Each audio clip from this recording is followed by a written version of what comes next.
Igreja, eu vos saúdo com a graça e a paz da parte de Deus, o nosso Pai, e do nosso Senhor e Salvador, Jesus Cristo. Amém? Vamos abrir nossa Bíblia no Evangelho de Mateus, no capítulo 21.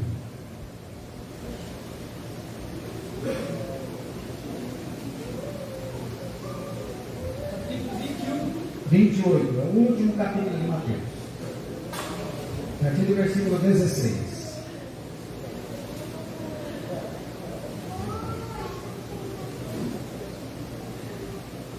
Glória a Deus. Depois só veja se o som está saindo bem para quem está ouvindo lá, né? Porque eu esqueci os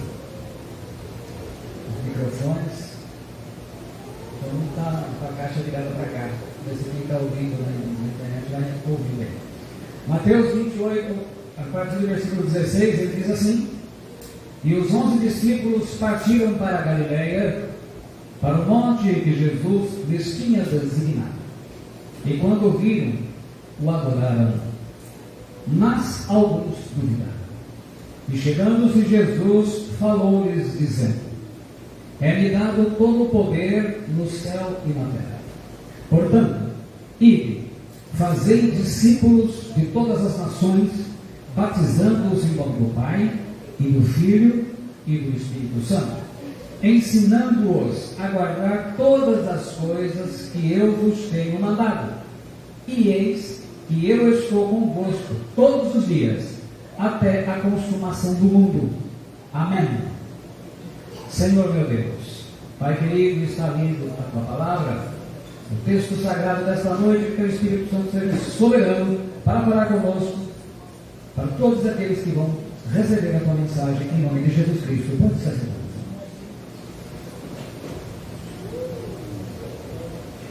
O tema da palavra do Senhor desta noite: porque Jesus mandou fazer discípulos. Por quê? A igreja tem diversos setores de trabalho. Tem grupo de varões, grupo de senhoras, grupos de jovens e adolescentes, grupo de louvor, grupo de teatro, grupo de danças, grupo de coreografias. Não temos nada contra nada disso. De forma alguma, se dá certo, deve continuar. Mas não foi esta a ordem de Jesus.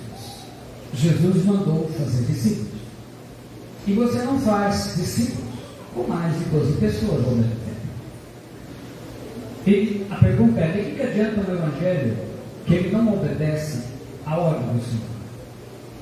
E o ponto crucial na vida dos cristãos de hoje começa quando a gente não compreende o ponto mais importante da salvação. Porque Jesus veio para salvar os pecadores, para fazer os filhos de Deus. E qual é a condição para ser salvo? Durante muitos anos tem sido pregado que a condição para uma pessoa ser salva é aceitar Jesus Cristo como seu Salvador pessoal. É certo que Jesus é o único Salvador que existe, mas não há um só versículo nas Escrituras que ensine que Jesus Cristo me salva quando eu o reconheço como meu Salvador. Na verdade, o texto sagrado e básico é Romanos 10:9, que diz assim: o apóstolo Paulo escreve: Se com a tua boca confessares a Jesus como Senhor, e em teu coração creres que Deus o ressuscitou dentre os mortos, serás salvo. Então, a condição é aceitar Jesus como Senhor. Quando Jesus é Senhor da sua vida, ele se torna o seu Salvador. Ou, Jesus só é Salvador de quem ele é Senhor. Senhor, grego kyrios, quer dizer dono de tudo. Ele é Senhor. A condição é: Jesus é o Senhor. Qual que é o benefício? Jesus é Salvador. Então eu levo as pessoas a aceitarem Jesus como Senhor. Sou salvo então quando Jesus se torna meu Senhor. É o fim da minha rebelião, da minha independência de vida. Todo mundo gosta de uma vida independente, mas se Jesus é Senhor, essa vida acaba. Jesus só é Salvador de quem ele é primeiramente Senhor. E no discipulado, você vai aprender a deixar de ser Senhor de si mesmo e vai ter Jesus como seu Senhor. Você não vai viver fazendo mais do que você bem entende. Você passa a obedecer aos ensinamentos de Jesus através dos fundamentos dos apóstolos e profetas. E dentro disso é importante que a gente ensine o quê? O Evangelho do Reino de Deus. E eu já ensinei isso diversas vezes, mas 3 coisas nós podemos resumir sobre o Reino de Deus. Primeiro, que o Reino de Deus são todos os lugares físicos e espirituais aonde a vontade soberana de Deus ela é obedecida. O Reino de Deus é o governo de Deus. O Reino de Deus é o reinar de Deus. Então, grande parte hoje dos nossos amados irmãos tem pregado um evangelho sem reino e uma salvação sem o senhorio de Jesus Cristo. É isso que tem feito uma diferença ruim na qualidade dos cristãos. O evangelho do reino de Deus ele tem 3 elementos: o senhorio de Jesus Cristo. Lucas 6,46 simplifica isso.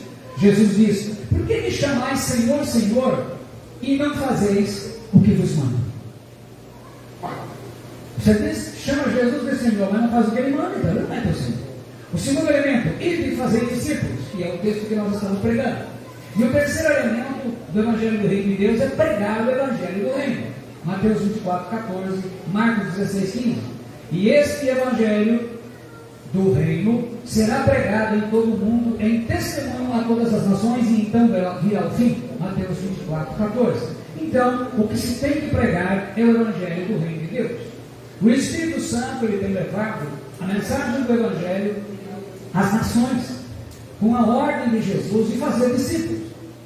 O Espírito Santo tem mandado pregar o Evangelho do Reino às nações, tirando esse Evangelho que leva muito mais à idolatria, especialmente a do dinheiro. E hoje eu coloquei uma mensagem falando sobre dinheiro, que a gente fala sobre essa idolatria. O Espírito Santo tem mandado que voltem ao primeiro amor, que é o Evangelho do Reino de Deus. E o Evangelho do Reino de Deus nós temos que fazer discípulos. Na África, uma igreja com 4,5 milhões de membros começou a fazer discípulos. Na China, milhões estão fazendo discípulos em meio à perseguição do comunismo. Na Índia, um pastor discipulou por 20 anos um casal e hoje sua igreja tem 1 milhão de discípulos nas casas. As igrejas tradicionais estão sendo levadas pelo Espírito Santo a fazer discípulos nas casas, se rendendo à vontade de Deus e à ordem do Senhor Jesus. Os índios no Brasil estão sendo feitos discípulos e obedecendo ao Evangelho do Reino. E eu conversei com um cacique alguns anos atrás e ele estava me contando dessa experiência tremenda que está acontecendo nas tribos. Os índios estão fazendo discípulos. Em Moçambique, igrejas tradicionais estão trocando o evangelho errado que pregavam, da prosperidade, desse que centraliza o homem, estão voltando para o evangelho do Reino de Deus e estão fazendo discípulos nas casas. No Congo, país de 100 milhões de habitantes, 40 milhões são evangélicos e não conheciam o evangelho do Reino de Deus. Só esse evangelho tem sido, está lotado nas redes sociais. Anos atrás, as denominações tiraram as placas e todas colocaram Igreja de Cristo em Congo. 99 denominações naquela época, acompanhadas pelo Jamei, que vocês conhecem, e o Jorge Midian, para ensinarem lá o Evangelho do Reino de Deus e como fazer discípulos. Pouco a pouco, o Espírito Santo está levando as nações, pastores, evangelistas, líderes, que preguem o Evangelho do Reino, o senhorio de Jesus Cristo, e mandando fazer discípulos nas casas. Então hoje nós temos na realidade 2 grupos: os que são discipulados, vivem o Evangelho do Reino, e os que estão fora do discipulado, que ainda não vivem o Evangelho do Reino, mas um Evangelho sem reino e sem discípulo. Como resultado, nós vemos que uma das coisas que mostravam muito a unidade da igreja primitiva era o comer junto, a celebração entre os irmãos. Em Atos 2,42 nós vemos: e perseveravam na doutrina dos apóstolos, e na comunhão, e no partir do pão, e nas orações. Em Atos 2,46 diz: diariamente perseveravam unânimes no templo, partiam pão de casa em casa, e tomavam as suas refeições com alegria e singeleza de coração.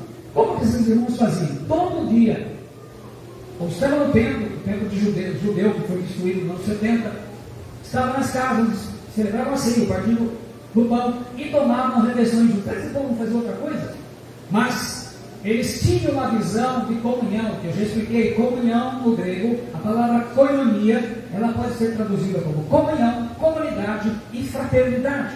E quando foi traduzida para o latim, essa palavra entrou, hoje ela entrou na língua portuguesa, a palavra companhia mais panis. Companhia, companheiro, parceiro, panis, pão. Então, companheiro, comunhão significa companheiro de pão, comer pão juntos. Vocês vão poder ver isso em João 13, 26, quando Jesus fala a respeito de Judas, que partia o pão com ele, comia o pão. Então, tinha comunhão. Então, os discípulos tinham alegria. Diz aqui, olha, com alegria, repete com alegria e singeleza de coração. Então, o coração deles era puro. E havia alegria de estarem juntos, comendo juntos as suas refeições, porque eram discípulos. Quando você é um discípulo de Jesus, você sente imensa necessidade de estar em comunhão com os seus irmãos de fé, com sua congregação. É um comer junto. Isso é uma bênção para você. Quando você não é um discípulo, a comunhão com os irmãos, ela não tem valor algum e pouco valor, e pouca falta de faz. Então nós vamos falar de discípulos, para a gente entender por que Jesus mandou fazer um discípulo, e vou trazer isso de forma bem prática, no dia a dia. Como eu posso fazer um discípulo? Se você sabe a importância do discipulado quer dizer fazer discípulo. Mestrado é se tornar mestre. Discipulado é se tornar discípulo. Quais os benefícios de um discípulo de Jesus? O que é ser um discípulo de Jesus e o que é o Senhor de Jesus Cristo de uma forma bem resumida. Como é que eu posso fazer um discípulo? Você evangeliza a pessoa com o evangelho do reino, até colher a sua colheita da evangelização. Levando essa pessoa a entender que ela precisa aceitar Jesus como o Senhor da vida dela. Você a conduz a pessoa ao arrependimento, não só dos pecados, mas da rebelião, porque as pessoas querem ser independentes, e no reino de Deus, não, no reino de Deus você não é independente, você tem ordens para obedecer, que é de Jesus. Você fala para essa pessoa do senhorio de Jesus Cristo, e a conduz a confessar Jesus como Senhor. Romanos 10:9. Romanos 10:9 é o texto básico. Ela tem que confessar Jesus Cristo como o Senhor. As pessoas falam como meu Salvador pessoal. Não, gente, vamos para a Bíblia. A Bíblia nos ensina. Esse daqui é um dos legados mais antigos da igreja primitiva. É reconhecer Jesus como Senhor. Vocês podem ver que em todas as orações que eu conduzo as pessoas, eu faço questão dessa ênfase. Depois, essa pessoa ela se torna discípulo quando ela se batizar por imersão nas águas. E ela se completa quando recebe o batismo com o Espírito Santo. Atos 2:38, nós lemos. E disse-lhes Pedro: arrependei-vos, e cada um de vós seja batizado em nome de Jesus Cristo, para perdão dos pecados, e recebereis o dom do Espírito Santo. Qual é a importância do discipulado? Em diversas nações, os irmãos têm comprovado que quando se faz o discipulado com crianças e adolescentes, os pais acabam se convertendo também. As pessoas estão cansadas. Maridos estão cansados de mulheres lixosas, insatisfeitas, que arrumam confusão toda hora. Mulheres estão cansadas de maridos violentos, grosseiros, estúpidos, que não ajudam em nada. Veja como o número de divórcios e traições conjugais e novos casamentos entre os cristãos se tornou grande, entre cristãos evangélicos e católicos. Os pais estão cansados de filhos problemáticos, rebeldes, e que não aceitam não como resposta, tem que falar sim para tudo. Os adolescentes e jovens estão cansados de pais que não os entendem. Estão indo para as drogas, para as bebidas alcoólicas, para os amigos que os levam para essas experiências. Membros estão cansados do pastor quando ele fala de pecado, de vida santa, cansados de vir ao culto. Por isso que hoje se troca culto por qualquer coisa, e até por nada. Uns acham que a solução é o suicídio e lamentam ter nascido. Outros acham que é o divórcio, mudar de igreja, viver à base de remédios contra a depressão, ansiedade. O número de traições e adultérios em casais evangélicos, membros, líderes e pastores tem aumentado assustadoramente. Quando a finalidade do discipulado, Colossenses 1:10, Paulo diz assim: a fim de viverdes de modo digno do Senhor, para o seu inteiro agrado, frutificando em toda boa obra e crescendo no pleno conhecimento de Deus. A pergunta é então, por que as pessoas estão tão cansadas e vivem tão mal? Para a gente compreender, como eu disse que eu ia tratar assim, não em termos técnicos, mas em termos pessoais. Por que as pessoas estão tão cansadas e vivem tão mal? As pessoas estão cansadas porque não sabem viver. Ninguém as ensinou a viver. São ovelhas que não têm pastor. Marcos 6,34 diz assim: e Jesus saindo viu uma grande multidão e teve compaixão deles, porque eram como ovelhas que não têm pastor, e começou a ensinar-lhes muitas coisas. Escolas, academias, institutos, universidades, mas não existe uma escola que ensine a pessoa a viver. Não existe uma escola que ensina você a ser um bom marido, a ser uma boa esposa, a ser um bom filho, uma boa filha, a criar bem os seus filhos, como ser um bom patrão, uma boa patroa, como ser um bom empregado, uma boa empregada, como ser um bom vizinho, uma boa vizinha, como ser um bom cidadão, uma boa cidadã, como ser um bom cristão, uma boa cristã. Nessas eleições, nós vimos isso. Foi fácil você identificar o que eu estou falando. Como ser um bom avô, uma boa avó, como ser um bom neto, uma boa neta. A formação de caráter deveria ser matéria obrigatória, mas nem na igreja ela é necessária hoje para cargos e ministérios. O sujeito pode ter aprontado o que for, ele vai ser empossado diretamente. É por isso que estamos como estamos. Um caos espiritual que envergonha o Evangelho de Jesus Cristo. Cristãos mentirosos, cristãos cheios de mágoa, fofoqueiros, falando mal da vida dos outros, cristãos que só reclamam de tudo e de todos, cristãos que não respeitam as autoridades, como nós vimos nessas eleições, cristãos militantes de ideologias contrárias ao reino de Deus, cristãos sem compromisso com a obra de Deus, cristãos cheios de pecado, na vida, na igreja, como no louvor e até mesmo nos púlpitos, casamentos de cristãos, líderes e pastores cheios de crises, traições, adultérios, divórcios e novos casamentos, cristãos caloteiros que não pagam os outros e não dão satisfação, rebeliões e divisões dentro da igreja, o corpo de Cristo. A ordem do Senhor Jesus foi: fazerem discípulos, ensinando-os a viver retamente, ensinando-os a viver corretamente, a viver segundo a vontade de Deus, o Pai dele, que é a boa, agradável e perfeita vontade de Deus.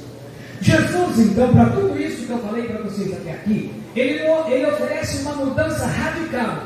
Não é uma solução mágica, que você faz uma campanha de 3 meses. Jesus fala em Mateus 11, 29, Jesus citou a palavra de Jesus: aprendei de mim, que sou manso e humilde. Como discípulo, você vai aprender a viver segundo a vontade de Deus. Isso é o discipulado. Então, o reino está estabelecido na sua vida. Como discípulo, tem que aprender a viver segundo a vontade de Deus. Lucas 17, 20, 21. Interrogado pelos fariseus sobre quando viria o reino de Deus, Jesus lhes respondeu: não vem o reino de Deus com visível aparência, nem dirão eu aqui ou lá está, porque o reino de Deus está dentro de vós. Caos, como eu falei, é desordem, confusão, é tudo desarrumado, coisas sem harmonia. Cosmos fala de ordem, de harmonia. Há um trono que governa. Ordem em casa, ordem no trabalho, ordem na igreja, ordem no casamento, ordem nos relacionamentos, ordem nas finanças, ordem no discipulado, ordem na vida sexual. Uma vida em ordem é uma vida de um discípulo. O que é ensinar a viver? Como eu disse, a pregação é prática. Por que Jesus não fez isso? O que é ensinar a viver? Aprender a viver de acordo com a vontade de Deus, com a palavra de Deus. vezes você já falou isso, sim. Estou repetindo. Ensinar a viver é como respirar. É o que você faz 24 horas por dia.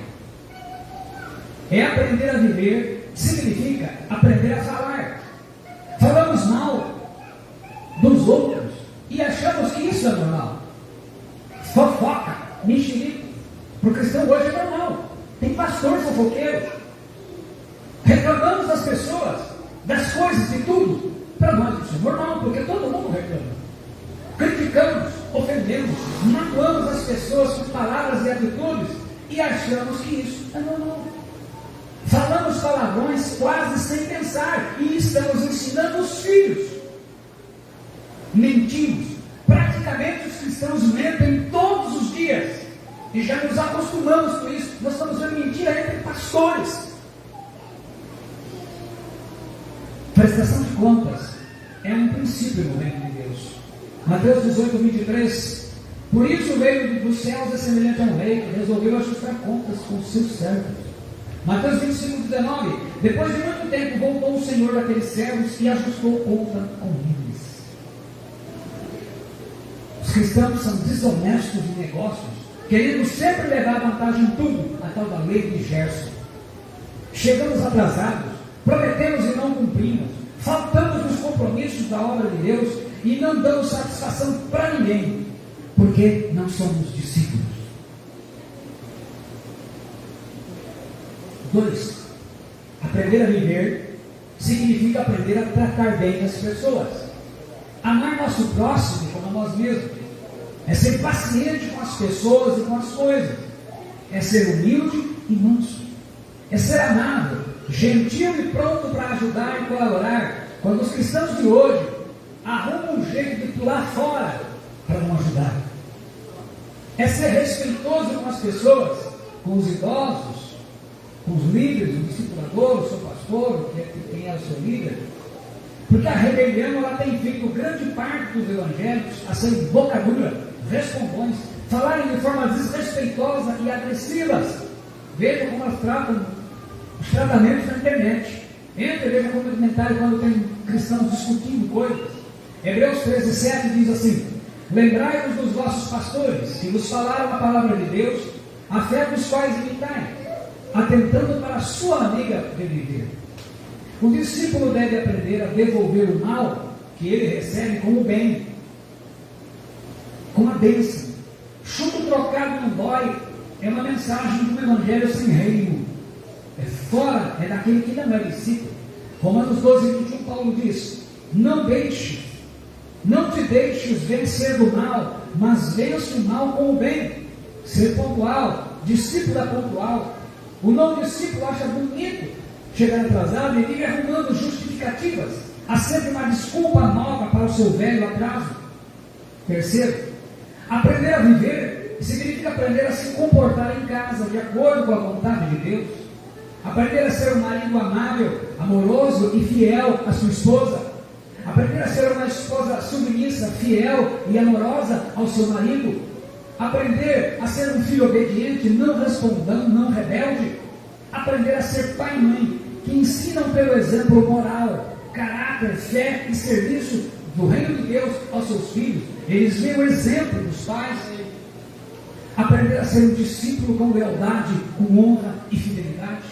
Aprender a cuidar da casa, do quarto, da cama, da higiene pessoal, do horário de dormir, das tarefas da escola, do tempo do celular, do tempo da oração, do tempo da leitura da palavra de Deus. Hoje os adolescentes e jovens fazem o que bem entendem, vão dormir 5 horas da manhã nas casas. Sabe por quê? Porque lá não tem discípulos. Quarto, aprender a viver significa aprender a trabalhar, estudar, administrar bem seu dinheiro e todas as coisas que Deus coloca sob a sua responsabilidade. Aprender a não gastar mais do que ganha. Aprender a pagar todos os que derem, seja irmãos de fé, familiares ou ímpios. Pagar os impostos. Aprender como se comportar em cada ambiente em que esteja.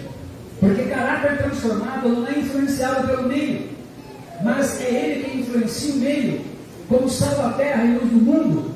Veja bem, responda-me essa pergunta. Você acha que se você fizesse uma terapia em grupo, 7 dias por semana, 365 dias por ano. Você acha que isso seria capaz de mudar a sua forma de pensar? Todos os dias. É isso que acontece hoje. As pessoas estão presas a novelas, a séries, esse noticiário dessa imprensa que serve só o mal, interesseira e comprada. Então o sujeito não é um discípulo. Todo dia ele recebe as pessoas no celular falando as palavras dos ímpios. Os seus ídolos são políticos ímpios. É uma vergonha isso para o Evangelho. Sabe por que faz isso? Discípulo de Jesus, você não vai ver defendendo essas coisas que nós vimos nessas eleições. Essas eleições mostraram a falta que faz fazer discípulos dentro das igrejas.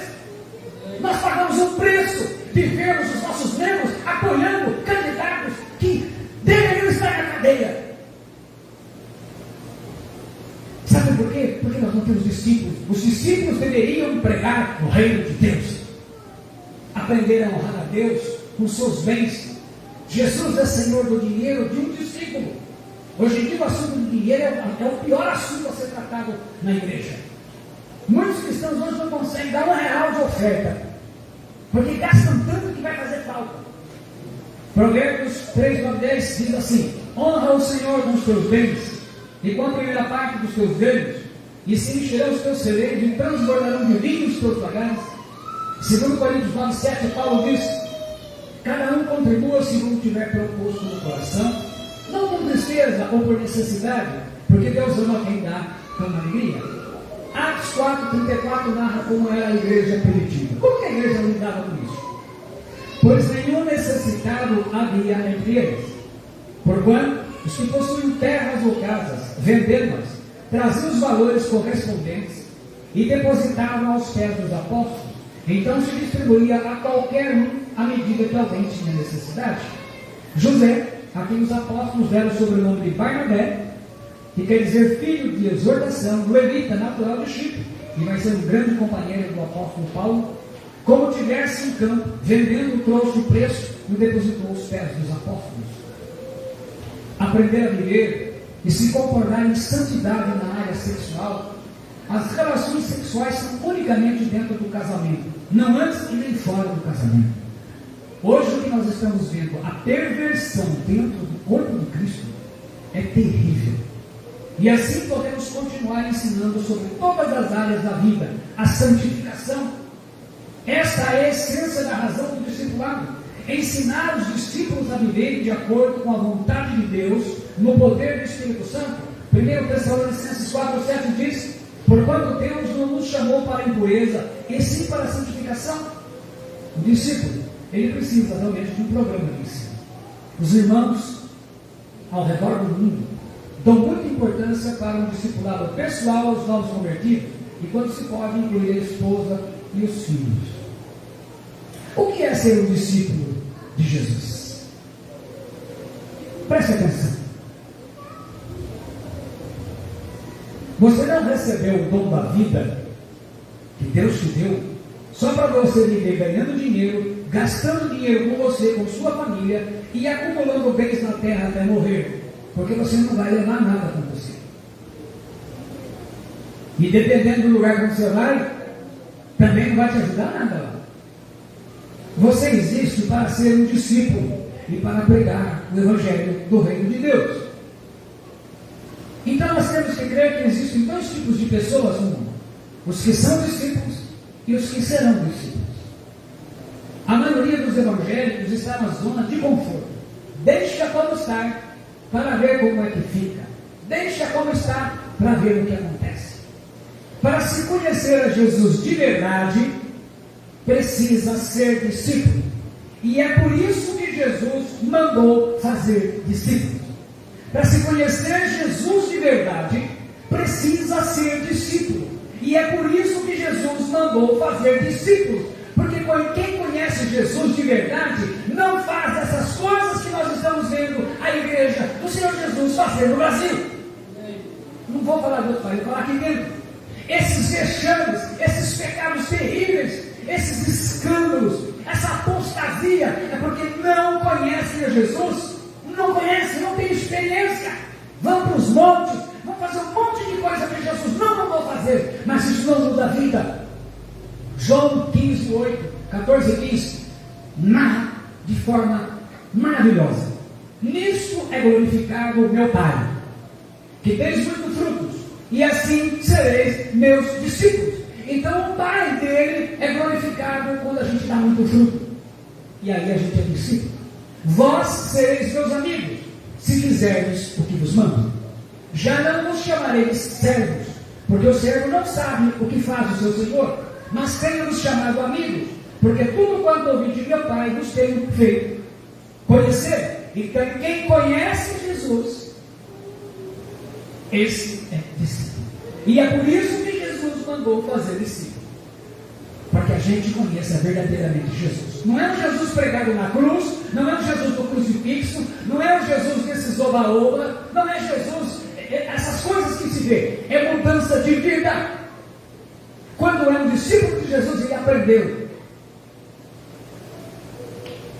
Porque só um discípulo se envolve com a vida e os trabalhos do reino de Deus. O discipulado é um estilo de vida, mas vida de Jesus.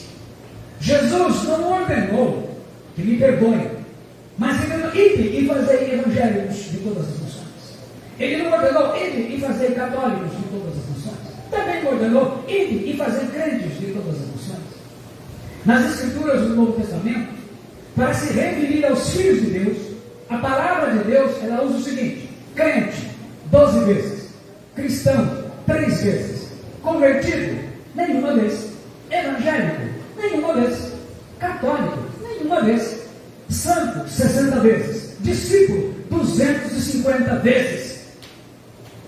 200, então eu gosto de ser chamado de discípulo. Você é evangélico? Eu sou um discípulo de Jesus. Eu gosto disso. Você não é evangélico? Olha, eu sou discípulo de Jesus. Esse é o peso que eu quero fazer. Discípulo dele. Ele mandou fazer discípulo. Então é isso que a igreja tem que fazer. Mas afinal, a parte final, o que é um discípulo? A pessoa mais qualificada para definir o que é um discípulo, obviamente, é o mestre, é o Senhor Jesus Cristo. Em Lucas 14, 25, 33, então nós vamos trabalhar com essa parte. Primeiro, discípulo é aquele cuja vida Jesus é o número 1. Se alguém vier a mim e não aborrecer a seu pai, a sua mãe, e mulher, e filhos, irmãos e irmãs, e ainda também a sua própria vida, não pode ser meu discípulo. A palavra aborrecer, ela tem 2 significados. O primeiro é odiar, no sentido comum que entendemos, é só falar de lulistas e bolsonaristas. É isso daí, é ótimo. O segundo é pôr ou colocar em segundo lugar.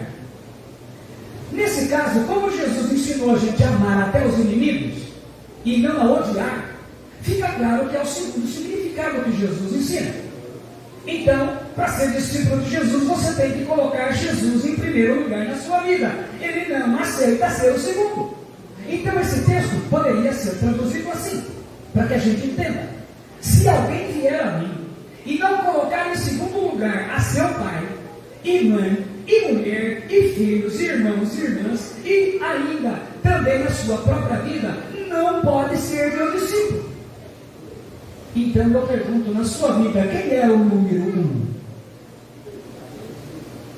É só observar com o que você gasta mais tempo na sua vida, o que você se dedica mais, e como que você está lidando com as coisas de Jesus. Segundo, o discípulo é aquele que toma a sua cruz. No versículo 27 ele diz: e qualquer que não tomar a sua cruz e não vier após mim, não pode ser meu discípulo. A gente costuma dizer o seguinte: ai, que cruz que aquela pessoa carrega, né? Calma lá. O que significou a cruz para Jesus? Discípulo de Jesus tem que ser igual a ele, na obediência. Jesus foi obediente até a morte de cruz. Filipenses 2,8, Paulo esclarece bem isso. Ele diz assim: assim mesmo se humilhou, tornando-se obediente até a morte e morte de cruz. Então, cruz significa total obediência ao Pai. Então, tomar a sua cruz e segui-lo, quer dizer, total obediência ao Pai dele, para que ele se torne teu Pai também, e você obedeça a ele. Discípulo é aquele que está disposto a obedecer ao Senhor Jesus, até mesmo diante da ameaça de morte. E não sei não, hein? Terceiro, discípulo é aquele que renuncia a tudo quando tem. No versículo 33 ele diz: assim pois, qualquer de vós que não renuncia a tudo quando tem, não pode ser meu discípulo. O discípulo sabe que no reino, ele não tem nada. Faça o inventário de tudo que você tem. Não esqueça nada. O seu carro, o seu dinheiro, as aplicações financeiras, a casa, a empresa, as fazendas, o sítio, casa de aluguel, moto, bicicleta, celular, notebook, filhos, família, esposa, marido, seus sonhos, seus dons, tudo. E escreva assim, dono de tudo isso, o Senhor Jesus Cristo. E assim embaixo. Terminou o culto, você vai voltar para casa no carro de quem? Jesus, posso usar o teu carro? Vai dormir na cama de quem? Jesus, posso dormir na tua cama? E a geladeira? Vai abrir a geladeira para preparar a janta? Jesus, posso usar a tua geladeira? É assim. Eu tenho que compreender que todas as coisas que Ele me deu não é para eu idolatrar a tal ponto de trocar as coisas dele por elas. Qual que é o benefício de ser discípulo? Terão paz. Mateus 11, 28, 30. Vinde a mim todos que estáis cansados ou sobrecarregados. É a promessa para discípulos. Seus filhos também serão discípulos. Isaías 16, 18. Serão verdadeiramente fiéis. Sabe aquele texto famoso? E conhecereis a verdade nos libertará, que a gente prega para todo mundo. Aquilo é uma promessa para discípulo. Leia o versículo anterior. 31, 32 e 36. Duas palavras significativas: fogo e foco. Fogo com foco. Fogo sem foco é desânimo. Fogo sem fogo. Sem foco é destruição. O que é fogo? O que é o foco? É ir e fazer discípulos de todas as nações. E o fogo? Fazer discípulos cheios do Espírito Santo, porque nos nossos dias nós precisamos ainda mais de ver cristãos cheios do Espírito Santo. Para que os discípulos sejam semelhantes a Jesus, a gente tem que se parecer com Jesus. No quê? Na obediência. O fator mais importante do Pai é a obediência. O propósito eterno de Deus Pai, nós aprendemos no comecinho do discipulado. Qual que é? Uma família de muitos filhos semelhantes a Jesus para a glória de Deus Pai. Então você é parte dela. Você tem que se parecer com Jesus. Semelhantes a Jesus na obediência. Filipenses 2, 5, 8, ele fala assim: tende em vós o mesmo sentimento que houve também em Cristo Jesus. A si mesmo se humilhou, tornando-se obediente até a morte e morte de cruz. Então tenham em vocês mesmos. Ele escreve para a igreja. O mesmo sentimento que houve nele. Embora nós, pastores, os líderes, os discipuladores, somos o modelo na terra para se espelhar, o padrão de caráter é o de Jesus. Como bem ensinou o apóstolo Paulo: sede meus imitadores, como também eu sou de Cristo. 1 Coríntios 11. Então, como eu faço para Deus, vocês devem fazer. Jesus, ele trouxe, ele ensinou, porque ele fez, porque ele guardou sem palavras. As suas palavras eram o que ele fazia. João 13, 15, ele diz: porque eu vos dei o exemplo, para que, como eu vos fiz, façai vós também. Então, assim, meus amados irmãos, nós aprendemos que o Evangelho do Reino de Deus nos ensina a ter discípulos. Então eu vou orar por todos. Pai Celestial, eu oro agora em nome de Jesus, para que o Senhor desperte no coração de cada um o desejo de ser discípulo e de servir ao Senhor Jesus Cristo. Amém. Deus te abençoe.